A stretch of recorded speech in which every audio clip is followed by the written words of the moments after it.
Aabutin po ng isang buwan bago tuluyang gumaling ang aktor at host na si Vong Navarro dahil sa tinamo niyang mga sugat. Batay po yan sa medico-legal report. May lookout bulletin na para kina Denise Cornejo at magkapatid na Cedric at Bernice Lee, pero siniguro ng NBI na patas ang kanilang investigasyon. Balitang hatid ni John Consulta.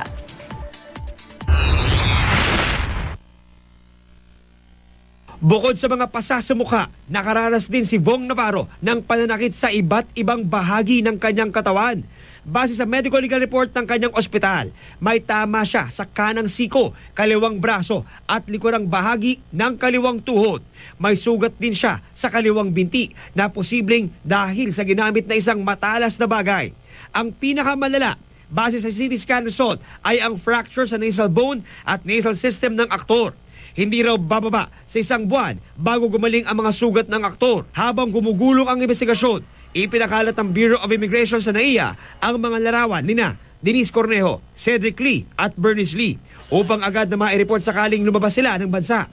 Binilinan na rin ang mga immigration officers sa paliparan para malaman ang kanilang gagawin sakaling mamataan ang mga personalidad sa NAIA. Sa gitna naman ng mga alegasyon na hindi sila nakikipagtulungan sa investigasyon, naglabas na ng opisyal na pahayag ang security agency ng Forbeswood Condominium kung saan nabugbog ang aktor na si Vong Navarro.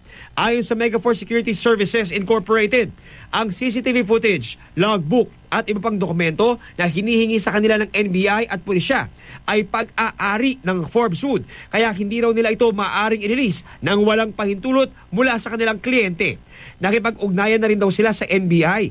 Nakuna na rin daw ng pahayag ng ahensya ang kanilang security guards noong January 27 at magbibigay pa ng karagdagang pahayag sa February 3. Nakapag-report na rin daw ang kanilang mga tauhan sa Taguig Police para maimbestigahan. Iginit din ng Megaforce na meron silang standard security procedures sa mga kasong katulad ng kay Navarro. Pero sa pagkakataon na yun, mismong ang condo occupant na si Cornejo ang nagbigay ng impormasyon at utos na pininiwalaan ng mga gwardya na lehitimo. Nangako naman ng Megaforce na patuloy na makikipagtulungan sa mga otoridad sa kanilang investigasyon.